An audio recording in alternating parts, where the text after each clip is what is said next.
naitwa Pendo Nyari na mtoto wangu anaitwa Joshua Isaya Nyari. Mtoto wangu wa kwanza alisumbuliwa na nguvu za giza, yani nguvu za kuzimu, vifungo vya shetani vingi vya aina nyingi. Nikisema vya aina nyingi ina maana vilimsababishia kuwa na tabia nyingi.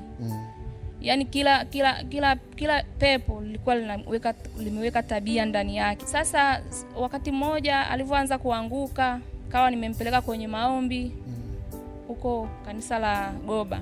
Sikuona kinachotokea chochote, lakini siku moja nikiwa nimejiandaa kwa ajili ya kumpeleka Joshua kule mjini, nikaja ili nimchukue sasa tuondoke.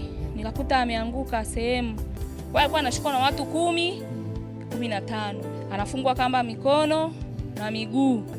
Atakuwa tujui anasumbuliwa na nini, lakini hiyo siku nilipomleta tu kwenye madhabahu, kila kitu kikakaa wazi. Jumatatu asubuhi tukaleta hiyo sadaka. Tukaweka tu kwenye bahasha. Nikisema sadaka, Kristo waelewe kwamba mchungaji Oscar anaombea kwa kupitia sadaka. Hapana, ni mtumishi wa Mungu. Hapa mimi niliombewa bure. Sijawahi kuulizwa hata 100 kwa ajili ya kuombewa.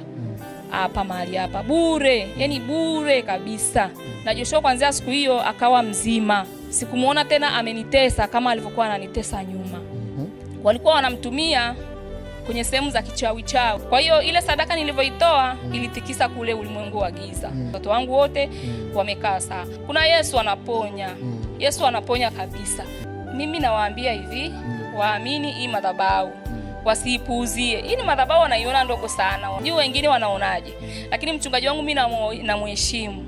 Katika ulimwengu wa roho mimi nilimuona akiokoa watoto wangu mara 3. Alikuja akawatoa mashimoni. Akaja akawatoa mashimoni. Akaja tena mara ya 3 akawatoa. Na ikishafikia hivyo unakuta hapa akija kuniombea hapa kuna jambo linatokea kwangu, unakuta anatamka maneno fulani. Kwa hiyo yale maneno yanakuwa yameshafanyika katika ulimwengu wa roho, kwa hiyo anakuja yanatokea katika ulimwengu wa mwili.